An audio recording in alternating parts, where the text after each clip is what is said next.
الرحمن الرحیم علامت الایمانی حب الانصار۔ دیکھیں الجامع الصحیح للبخاری، کتاب الایمان جاری، اس میں اس باب میں ایمان کی علامت کا ذکر کیا جا رہا ہے، اور ایمان کی علامت یہ ہے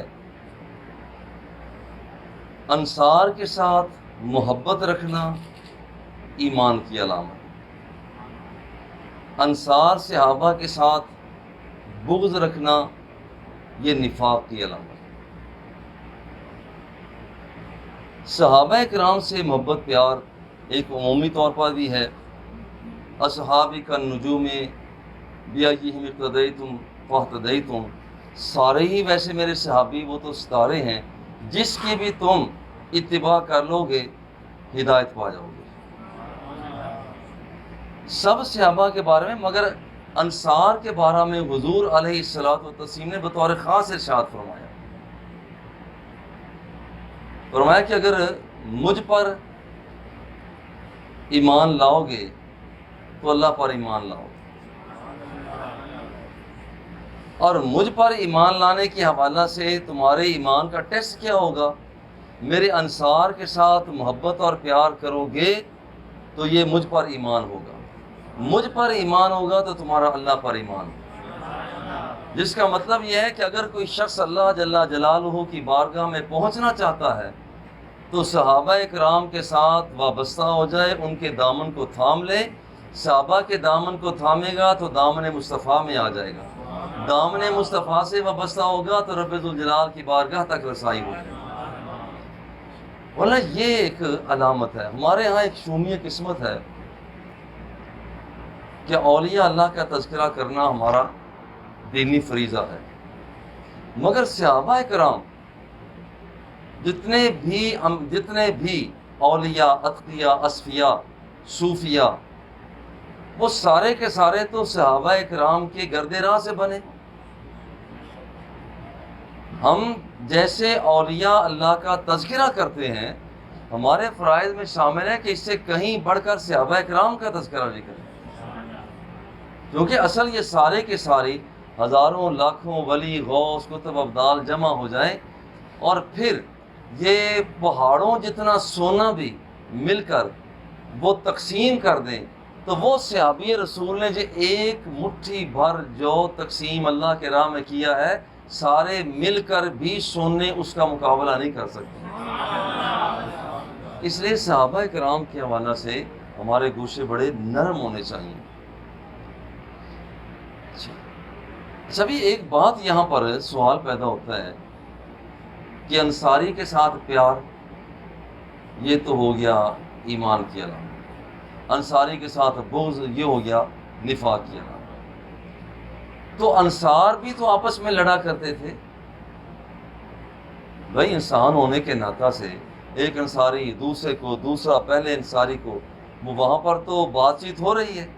اب کیا جب اس انصاری نے دوسرے انصاری کے ساتھ وہ سخت کلامی کی ہے تو کیا وہ بھی اسی پیمانے پر آئیں گے؟ سوال سمجھ میں آ گیا؟ دیکھیے حضرت عباس رضی اللہ تعالی عنہ کا جھگڑا ہوا حضرت علی کے ساتھ رضی اللہ تعالیٰ عنہ، اور یہ تاریخ کی کتابیں حدیث میں الجامع الصحیح للمسلم میں بھی ہے۔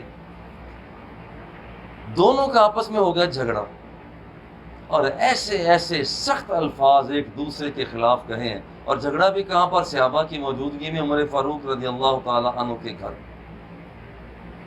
ایک دوسرے کو وعدہ خلاف، ایک دوسرے کو خائن کہا جا رہا ہے، بددیانت کہا جا رہا ہے۔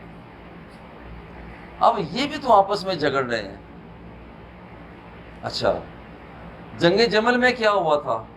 وہاں بھی تو صحابہ ہی آمنے سامنے تھے۔ جنگ صفین میں کیا ہوا تھا؟ وہاں بھی تو صحابہ کرام، ادھر بھی صحابی ہیں ادھر بھی صحابی ہیں، آپس میں تلواریں چل رہی ہیں۔ تو کیا صحابی کے خلاف اگر یہاں پر ایک علامت قرار دیا گیا، صحابی کے خلاف اگر کوئی بندہ انصاری کے خلاف چلتا ہے تو وہ نفاق کی علامت ہے۔ تو پھر کیا خیال ہے، ایک انصاری صحابی دوسرے انصاری صحابی سے دستوں گریبان ہوئے، اور یہ اس زندگی کے اندر یہ کوئی اچنبے کی بات نہیں ہے۔ اللہ نے 3 قوتیں دی ہیں، قوت عقلیہ، قوت غضبیہ، قوت شہوانیہ، اور تینوں قوتیں آپس میں اوپر نیچے ہوتی رہتی ہیں۔ قوت عقلیہ زیادہ ہو جاتی ہے، کبھی کم ہو جاتی ہے، غضبیہ زیادہ ہو جاتی ہے، کم ہو جاتی ہے، شہوانیہ کبھی زیادہ ہو جاتی ہے، کبھی کم ہو جاتی ہے۔ تو قوت غضبیہ ہر ایک صحابی کے ساتھ ہے، آپس میں جھگڑا بھی ہو سکتا ہے۔ اب یہ جو جھگڑا ہوا تو ان کا آپس میں جھگڑے کی وجہ سے کیا ہم کہیں گے؟ مشاجرات صحابہ آپس میں لڑائی جھگڑا کرنا، یہ تو سامنے رہا ہے۔ لیجیے جناب، ایسے حالات میں، واقعات میں لڑائی کی 2 حیثیتیں ہیں۔ نمبر 1 کہ کسی کے ساتھ لڑائی، انصاری کے ساتھ لڑائی اس لیے کی جا رہی ہے کہ یہ میرا پڑوسی ہے، انصاری سے لڑائی اس لیے کی جا رہی ہے کہ اس نے میرے پیسے دینے ہیں، انصاری سے لڑائی اس لیے کی جا رہی ہے، دوسرے انصاری یا کوئی اور مہاجر لڑائی اس لیے کرتے ہیں کہ اس کا میرا آپس میں معاملہ ٹھن گیا ہے۔ لیجیے، یہاں پر تو کوئی حرج کی بات نہیں، حالانکہ لڑائی ہو رہی ہے مگر حرج کی بات نہیں ہے۔ حرج کی بات اس وقت ہے، یہ نفاق اس وقت بنتا ہے کہ جس وقت کوئی انصاری سے لڑائی اس لیے کرتا ہے چونکہ تو سرکار کا صحابی ہے، صحابی ہونے کی وجہ سے لڑائی کرتا ہے، تو یاد رکھیے کہ یہ بندہ مار کھا جاتا ہے۔ حضور علیہ السلام کو انصار پیار تھے چونکہ یہ مہاجرین کی بڑی مدد کرتے تھے، پیسہ خرچ کرتے تھے، اور یہ بڑا ٹیسٹ ہوتا ہے کسی بندے کا کہ وہاں پر اس کا پیسہ لگے اور وہاں پر وہ خرچ بھی کرے، اور وہ اس صحابہ کرام اس انصاری اس ٹیسٹ کے اندر کامیاب تھے۔ وَيُؤْثِرُونَ عَلَىٰ أَنفُسِهِمْ وَلَوْ كَانَ بِهِمْ خَصَاصَةٌ، اللہ کے بندے دوسروں کو ترجیح دیتے ہیں بذات خود وہ بھوکے ہی کیوں نہ ہوں، تنگ دست ہی کیوں نہ ہوں، مگر وہ دوسروں کو ترجیح دیتے ہیں۔ بولا یہاں پر انصاری آپس میں جھگڑا کیا، لڑائی کی، مگر وہ منافق نہیں ہوئے۔ کیوں؟ ان کی لڑائی آپس میں اس لیے نہیں تھی کہ یہ انصاری ہیں، اس لیے تھی کہ یہاں پر اس نے میرے پیسے دینے ہیں، میں نے اس کا قرض اس سے لینا ہے، یہاں پر میرا اس کا یہ معاملہ ہو چکا ہے، اس لیے وہاں پر جھگڑا ہو۔ اور یوں جھگڑا ہو جائے تو کوئی عرض کی بات نہیں۔ دیکھیں ہم کتنے انسان بیٹھے ہوئے ہیں اور کتنے لوگ ہیں جو ایک دوسرے سے جھگڑا کرتے ہیں، مگر بندہ کافر نہیں ہوتا۔ لیکن اگر دیکھیں ایک طرح انسان کے ساتھ لڑائی کرنا، ایک ہے چونٹی، کیڑی، مکھی کا پر آپ اس لیے توڑتے ہیں کہ یہ اللہ کی مخلوق ہے، اسے اللہ نے پیدا کیا، میں اس کا تیا پانچا کرتا ہوں، لو یہ بندہ دائرہ اسلام سے خارج۔ ایک اتنی سی چونٹی ہے، اس کی ٹانگ آپ نے اس لیے توڑی ہے، اللہ نے اسے پیدا کیا نا، تو میں اس سے نمٹتا ہوں، اللہ کی بڑی مخلوق رہتی نہیں۔ یہ بندہ دائرہ اسلام سے خارج ہو جاتا ہے، اس لیے کہ اب اس کی لڑائی چونٹی کے ساتھ نہیں، چونٹی کے پیدا کرنے والے کے ساتھ۔ اور دیکھیں پیسٹی سائیڈ کے ساتھ ہم ایک نہیں ہزاروں لاکھوں کیڑے مکوڑے پتنگے مار دیتے ہیں، اللہ ناراض نہیں ہوتا، اللہ راضی ہوتا ہے۔ ہزاروں پتنگے مارے، ہزاروں چونٹیاں ماری، ہزاروں کیڑے مارے، اللہ راضی ہے۔ کیوں؟ اس لیے کہ وہاں پر نظر کے اندر اس شے کی، جانور کی حقارت نہیں،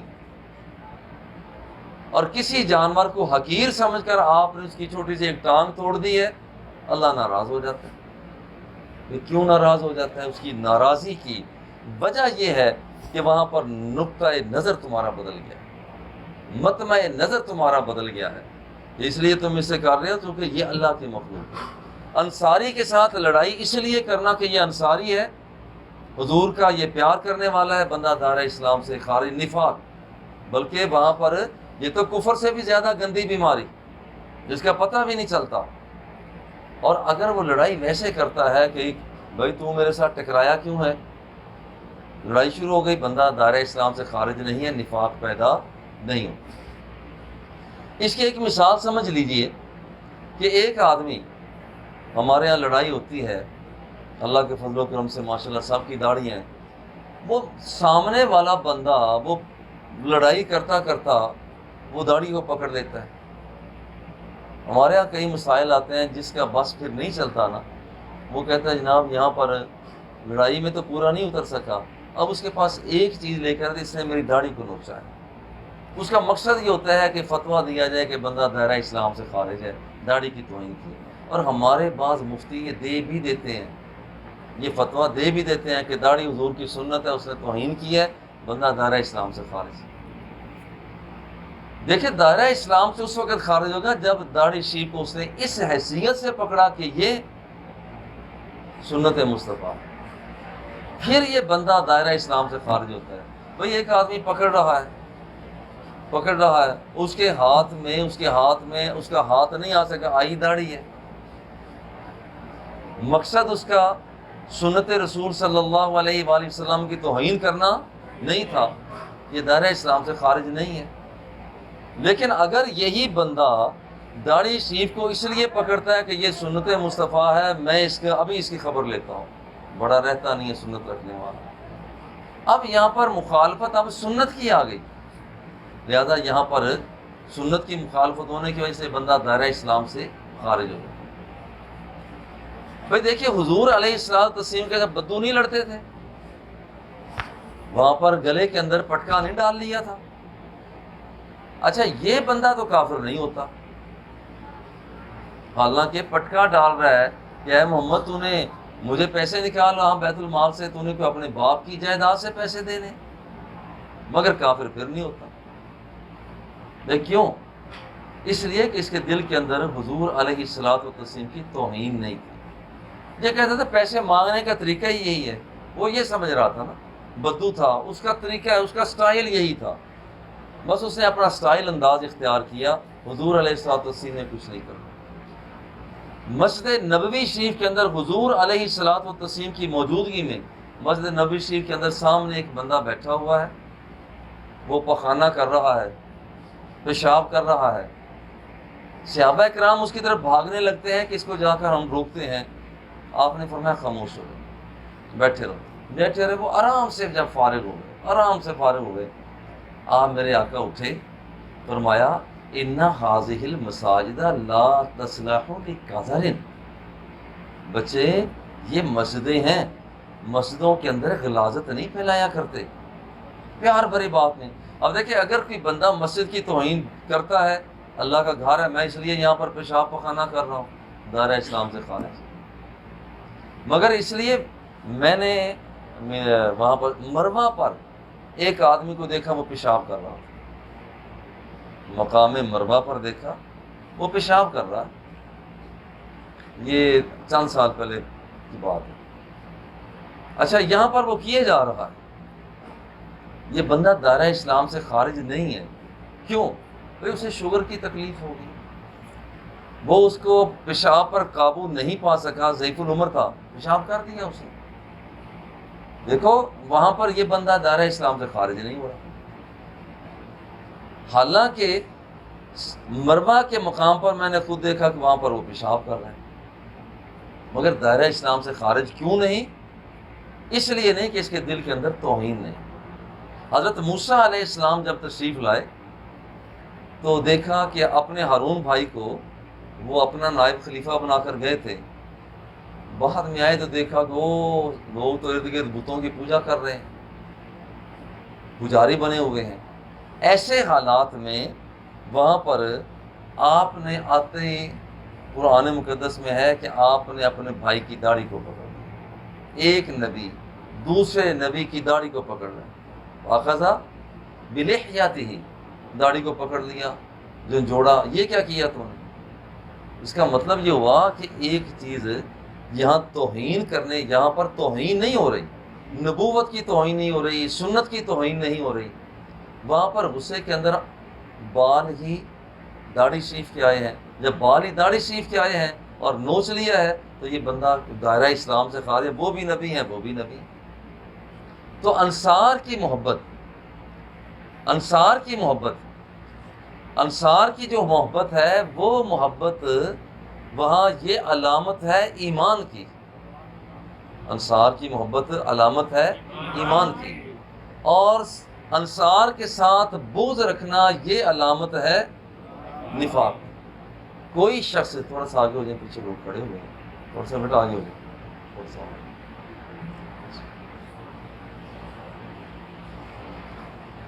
اچھا۔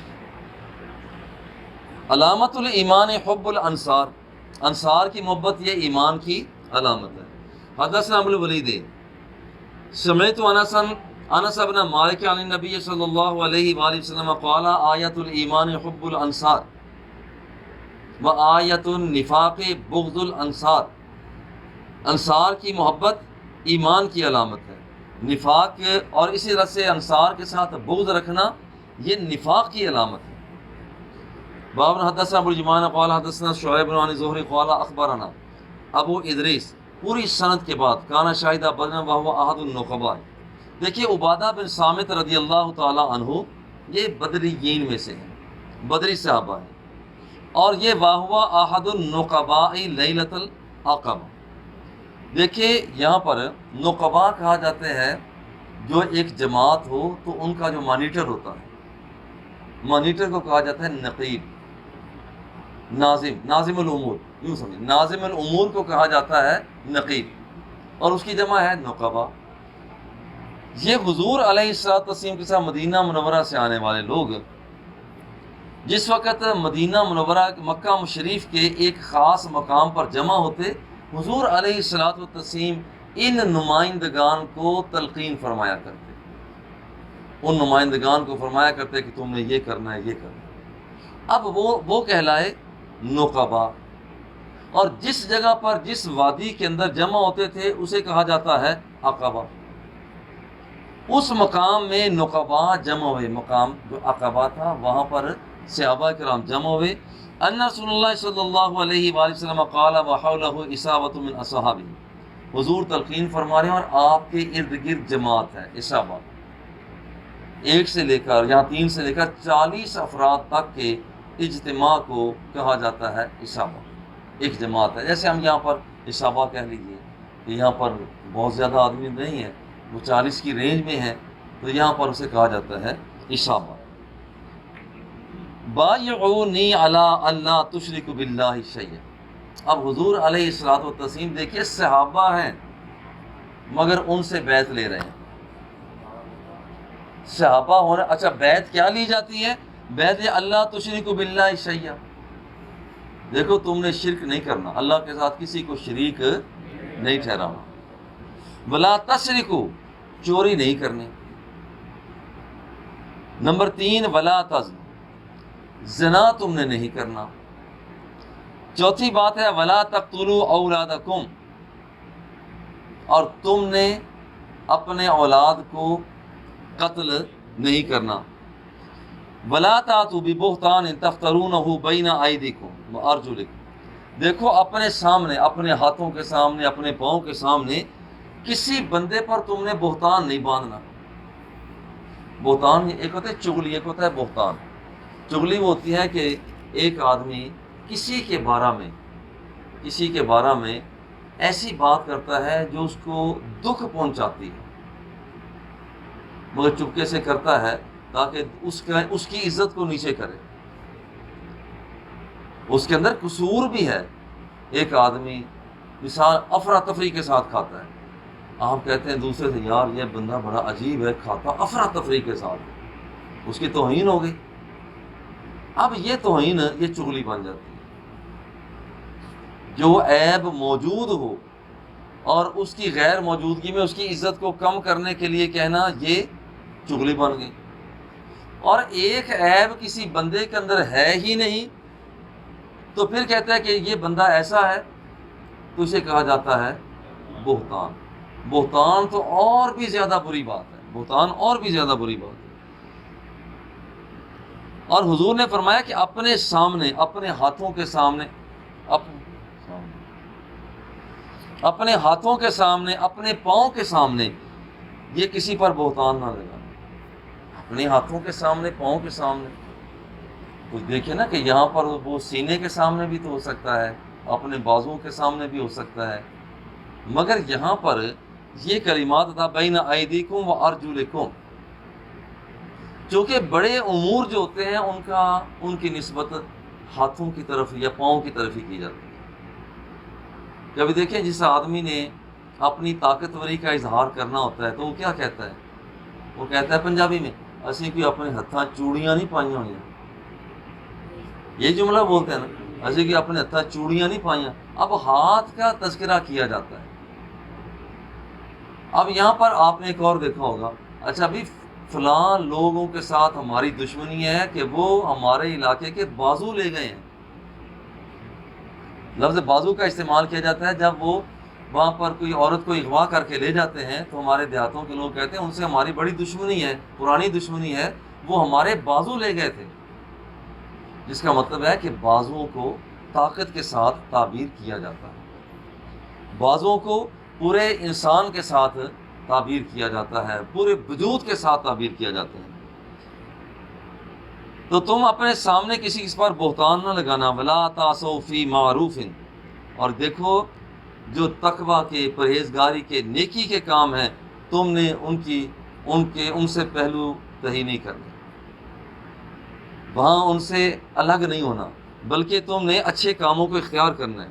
فمن وفا منکم فاجرہ علی اللہ، اور جو یہ کام کرے گا اس کا اجر اللہ پر ہوگا۔ اس نے چوری نہیں کی، زنا نہیں کیا، بد کرداری نہیں کی، بہتان نہیں لگایا، شراب نہیں پی، زنا نہیں کیا، برائی نہیں کی، اس کا اجر کس کے پاس ہوگا؟ اللہ کے پاس ہوگا۔ ومن اصاب من ذلک، اور جس نے یہ کام کر لیے، خدا نخواستہ اس نے چوری کر لی، قتل کر لیا، ڈکیتی کر لی، رازانی کر لی، شراب پی لی، دوسروں پر ظلم و ستم کا ہاتھ اٹھا لیا، تو پھر کیا ہوگا؟ بھئی اب اس کی دو صورتیں ہیں، یا تو اس بندے پر کوئی عذاب نازل ہو جاتا ہے یا عذاب نازل نہیں ہوتا۔